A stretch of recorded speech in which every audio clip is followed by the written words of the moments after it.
we came across this place many times over the course of the Realm Reborn journey, and of course for Edie and Sakura, this was the launching point, if you will, on their journey to gaining the right to be eternally bound in the ceremony of eternal bonding.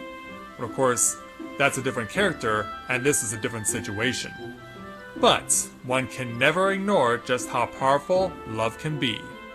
And so, with that in mind, greetings people of the world! Matthew back with you here at Novora Autism for the continuation of Let's Play Final Fantasy XIV Heavensward.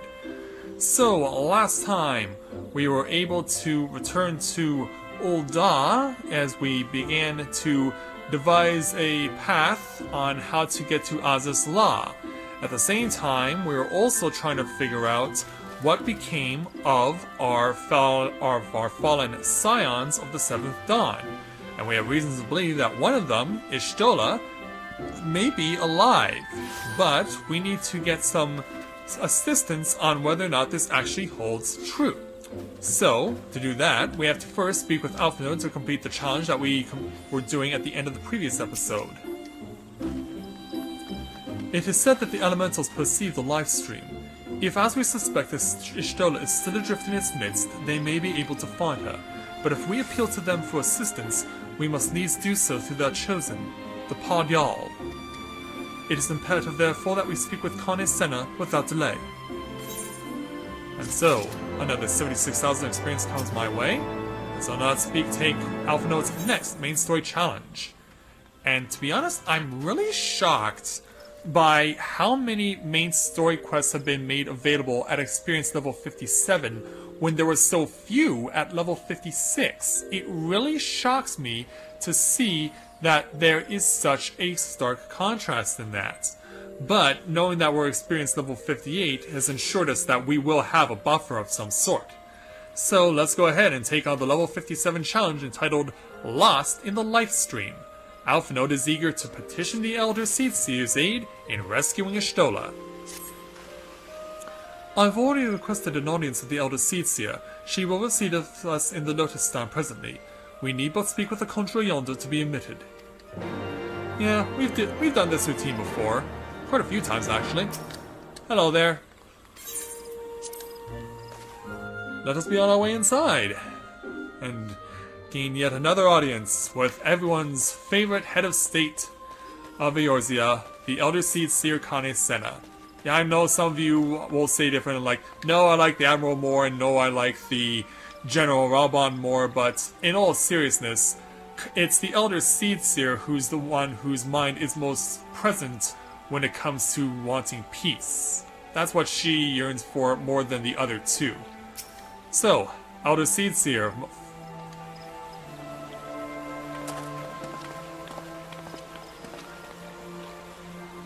be welcome, my friends, and speak freely. I gather your suit will admit no delay. Of course. It will not, my lady. Pray forgive the abrupt nature of our request, but it is a matter of life and death. And so he goes on to explain everything to the Elder Seedseer. And so a short time later, I see. As you say, we must needs act swiftly if we are to free Y'shtola from the ungentle pull of the life stream. And as you have surmised, we cannot do this unaided. However, what? Obviously, she might not have the resources.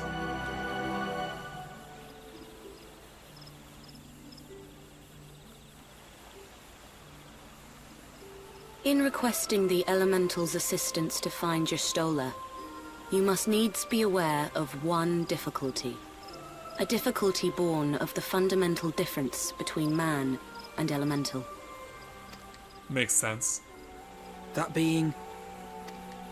In perceiving the world around him, man relies upon senses such as sight and sound. For the sake of convenience, he gives names to such things as are near or dear to him. Being formed of pure ether, however, such concepts are foreign to the elementals. Instead, they perceive by observing the ebb and flow of the energies of life. So profound a division cannot be bridged with simple discourse. The elementals' voices stir not the air, and thus reach not our ears, while our words are but wind to them. Though we seers can commune with them through feelings, naught that we can impart will serve to aid them in identifying Y'shtola. Nay, they must needs be presented with ether which is akin to hers. If you could but find a family member. Oh, good luck on that. Oh, but Tataru has an just idea? the person.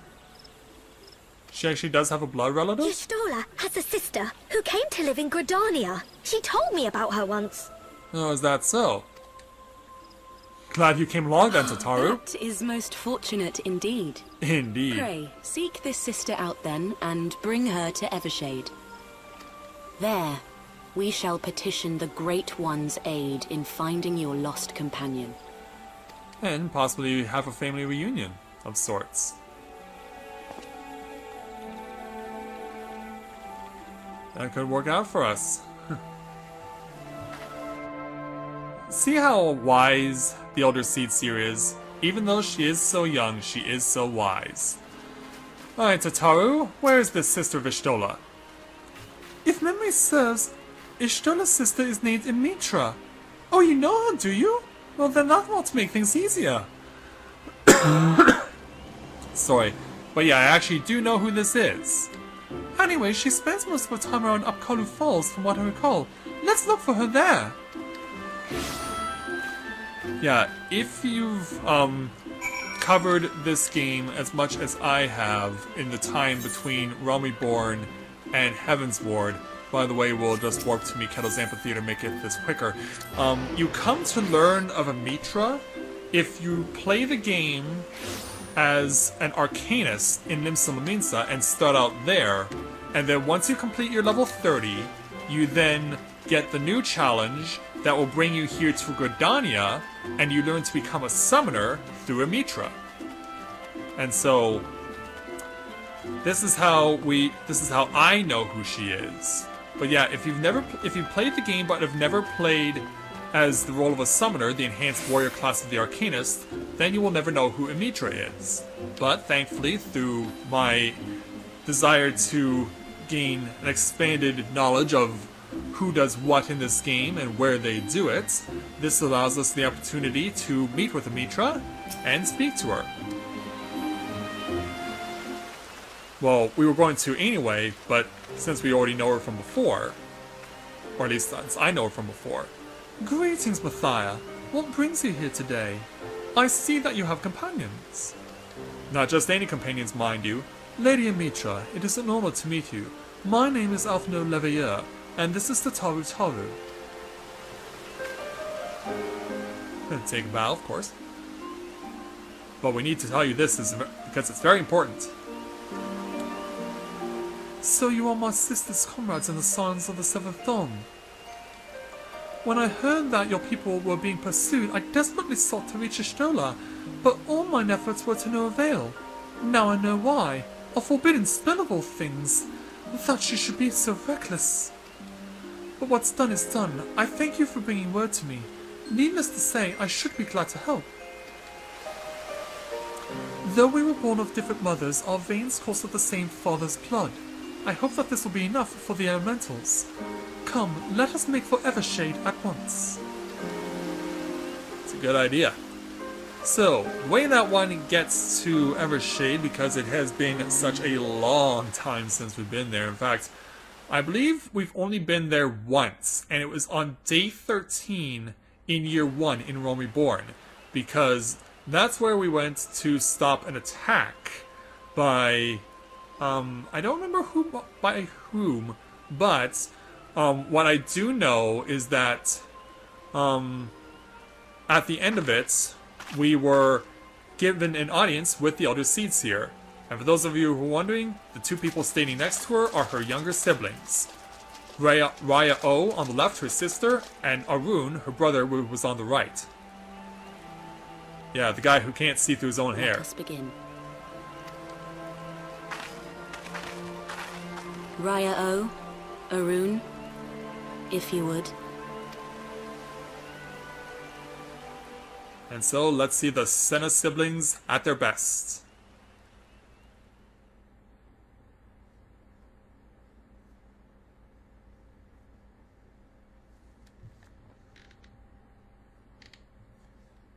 Hearken to me, O great ones.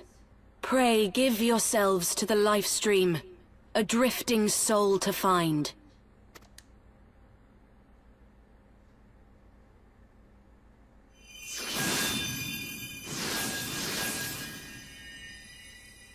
Well, their staves are glowing. Let's hope it's a good sign for us.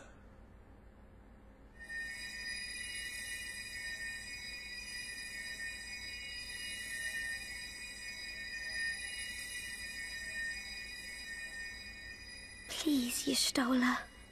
Please come back to us.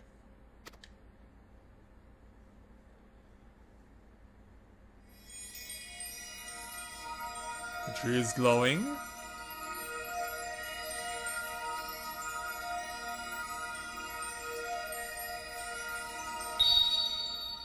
There. Did we find what we were looking for? Now!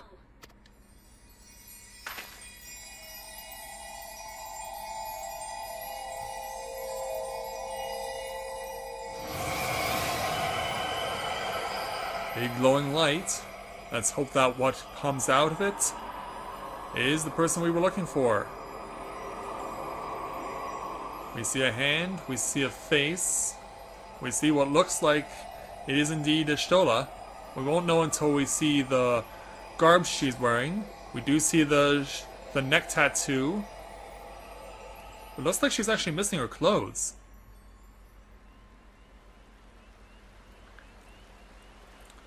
Yeah, she's naked. But hey, on the bright side, it does look to be her. Yeah, like, you can have... Yeah, cover her up, please. There are children watching!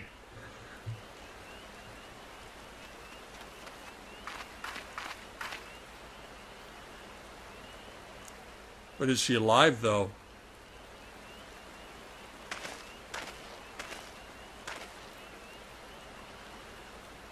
Like, we do have a raise spell if we need it.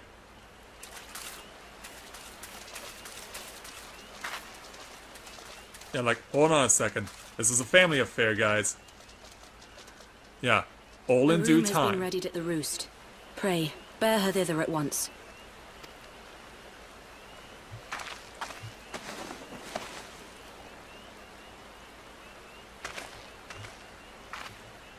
Yeah, I was expecting her to have her clothes on, not be naked. Jeez.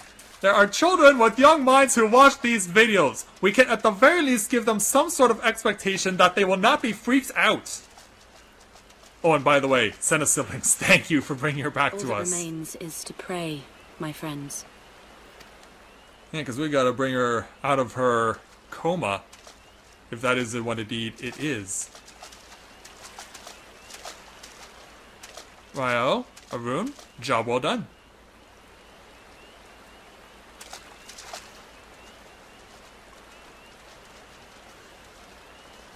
So, back to Gridania. Good thing we didn't have to run all the way there. But it looks like we'll have to run into Gridania anyway. Well, if we get dropped off at the gate, that's fine. 'Cause that means that the roost is right close by. Yeah, so it's been a while since we've seen the proprietress Mother Miyun. Yeah, it was always so much fun in the early going of Realm Reborn to see Mother Miyun. I always enjoyed the time that we got with her. Oh, and of course, if you want to, she can play Triple Triad with you, if you want. Alright, Tataru, we have a challenge to complete. Oh, Y'shtola!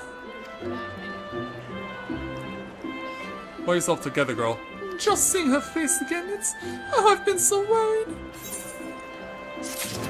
Well, let's hope we can put that worry to rest as we take on the next main story challenge. Level 57, entitled Tataru's Surprise. Tataru needs you to fetch a few items for a crafting endeavor. Yeah, I believe they will deal with weaving. Ishtola is resting within an inn room, though she's still unconscious. The signs are positive. The conjurers say she is in sound health and should awaken before long. Isn't that wonderful? That is wonderful. Now, while we wait for Ishtola to wake up, I thought I'd take the opportunity to finish my little surprise for her. It's something I've been working on for a while now in the hope that she'd one day return to us. It's wants for just a couple more items before it's ready. Well, don't you have items in case we are reunited with the other members of the Scions of the Seventh Dawn? I've already placed orders for these items. Could I ask you to retrieve them for me? One is with the Leatherworkers Guild, and another's with the Conjurers Guild. Speak with Mrs. Shiva and Brother Iyumi-san, and they'll take care of you. Alright. Yeah, so this is a good opportunity to reacquaint ourselves with the town of Gridania, this wonderful city-state that was our start point for Realm Reborn. So let's go over to, well, since both of these places are in Old Gridania, we'll go to the Leatherworkers Guild first because it comes first on the list. Now let's just make this real easy on ourselves. So yeah, I can't honestly remember the last time we had to do a main story challenge here at the Leatherworkers Guild. Because for those of you wondering, of course, the Leatherworkers Guild are the people responsible for giving the Wood Whalers their... Now, I don't know what your opinion is, honestly, on what the outfits are for the Wood Whalers, but during the time I've been playing this game, I've actually come to appreciate these outfits. And before you go and wonder, like, what the heck am I talking about? The way I look at that, since I've been playing the game, is that the Wood Whalers' outfits work twofold. One is that, in a way, it serves as camouflage. Because that's how, because of course, green and brown are the two colors that, when combined together, are best associated with camouflage. And the second one, because of the creepy masks that they wear, where you can't see what their eyes look like, I've always viewed it as it makes them look like they're spirits of the Black Shroud. And that's all the spirituality and the elemental aspect of being in Gridania and the Black Shroud helps to kind of make these guys look like they are ghosts or spirits or something like that as a way to try and strike fear into their enemies. So just thought I'd put that out there. So now that we've taken that time to explain my observation on that sort of thing, why don't we speak with Guildmaster Gava of the Leatherworkers Guild. Well, if it isn't Mathia, looking for some hides that time mayhap? You to retrieve an order for Mistress Tataru, you say? You come at a good time. I finished it but moments ago. It was no small coup working it to her specifications, but I did it nonetheless. Payment has already been settled. However, did that girl come by chimerical hide? Okay, I get it. You need either balls of steel or bottomless coin purse, and it seemed to me she had neither. Well, I'll take this thing anyway. Yeah, chimera hide? It's like, what the heck? Yeah, chimera hide? What are you talking about, Willis? So now we'll run back over to the Aethernet shard and get ourselves the quickest path back over to the Conjurers Guild, which is, of course, the Lotus Stainer's base. So we warp from one side of Old Gridania to the other. And we'll make our way into the Conjurers Guild. Conjurers, of course, being the people that you start out as when you look to play as the healer that ultimately becomes a white mage, which is the enhanced warrior class. But yeah, it's been a while since we've been in the Conjurers Guild too. And their guildmaster, Brother E. Sumion, always has a captive audience around him. So, guildmaster, it's been a while. Greetings, Mathia. I trust you have been well. Is there aught you require of me? Indeed there is. Ah yes, Mistress Tataru's order.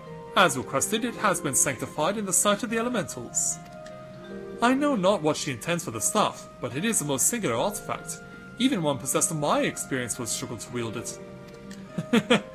So I'm guessing this is of a high expectation of the highest quality. Well, we have to go back to Carline Canopy to deliver this stuff.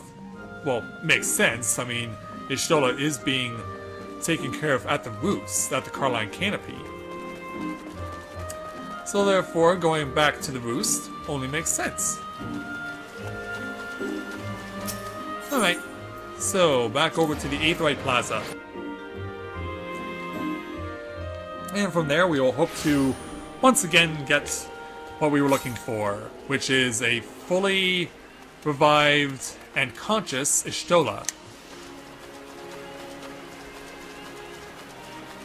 Let's hope that what we bring for Tataru will help in that cause.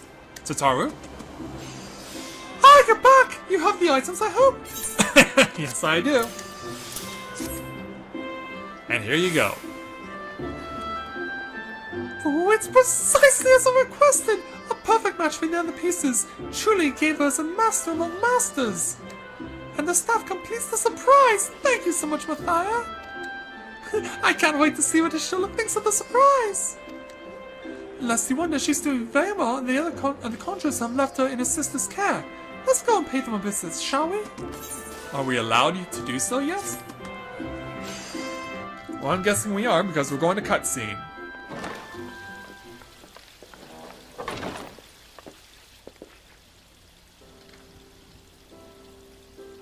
And there's Y'shtola, fully wide awake, but her eyes are so much different. I'm so glad you're back! Tataru. Yeah, her eyes are bright white.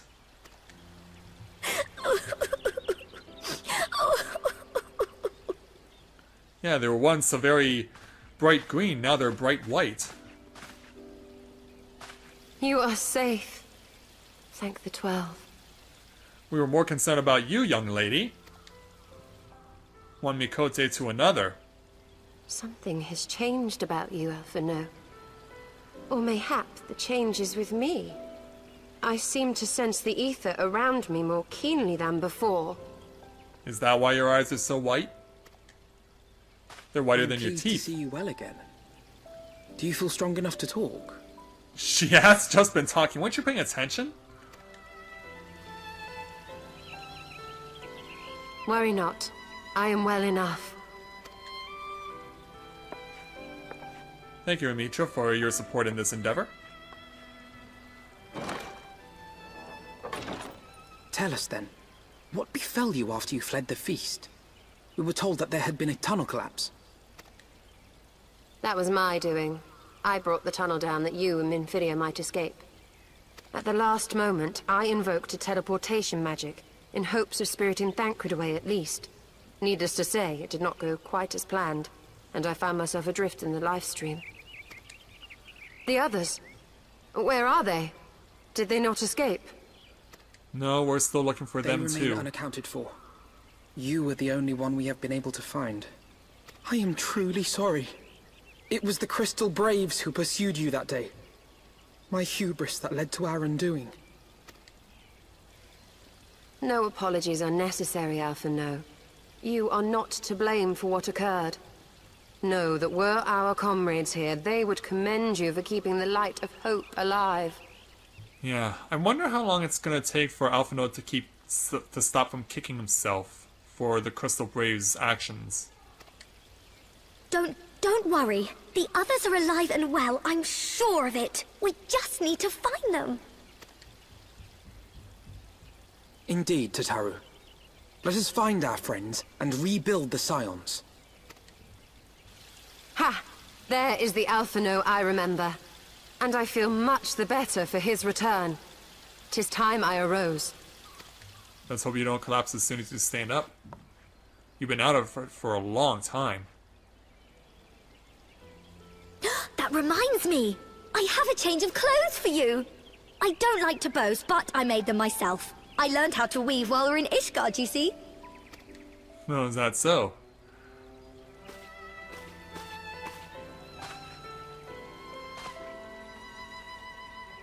Yeah, well, what are we looking at Alphinaud for? Oh, of course. Of course. No watching a lady changing her clothes. That's disrespectful and inappropriate. So, once she comes out... Yeah, she looks like she could kick some ass.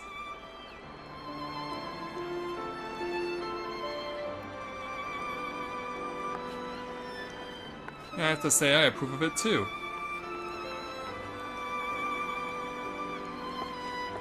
But still, seeing her with white eyes now is just gonna creep me out.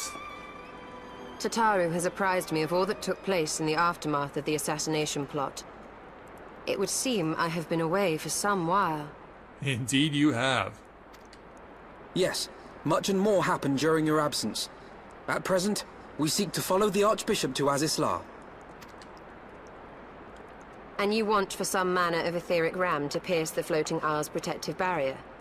That's the plan. We do. Might you be able to furnish us with one?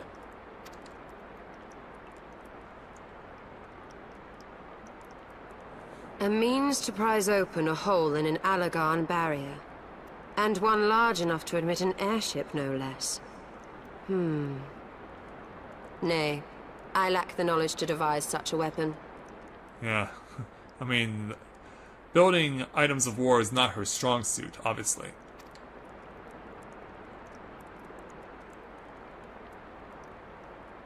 But who else can we turn to? I know of one who could. Of course Ishtola would know of someone. A leading figure in the field of etheric research, and one of the finest scholars ever to grace Sharlayan. Matoya, my former master.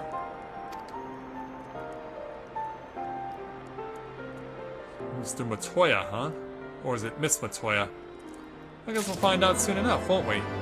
So that's another 76,800 experience points in the bank. And we're still not done with level 57 challenges, I do believe. Nope. Still at level 57. Yeah, I mentioned it before, but it's just crazy how many level 57 main story challenges there were as opposed to level 56s when there were so few, and now we're seeing so many. It's just mind-boggling because I've done all the side grinding in doing dungeon roulettes in order to build up my experience, as well as taking on various side quests, but at the way we're currently going, we may never need to take a side quest again. I doubt it, but the way this has been going, I mean, you never know. So, yeah, I think now that we finally have a lost member of the Scions of the Seventh Dawn, not only found, but alive and well, let's see if we can take this momentum and run with it. So, it appears that the sun is now out, and I think we're all the more better for it. And that will certainly bring a smile on our face, and it's a great way to bring the episode to a close. So with that, I'd like to thank everyone for watching the continuation of Let's Play Final Fantasy XIV Heavensward. And when I join you again, we will speak with Lady Y'shtola in the hopes that we can reunite her with her former master. So until next time everyone, this is Matthew and Navora Autism, saying take care, and I'll see you soon.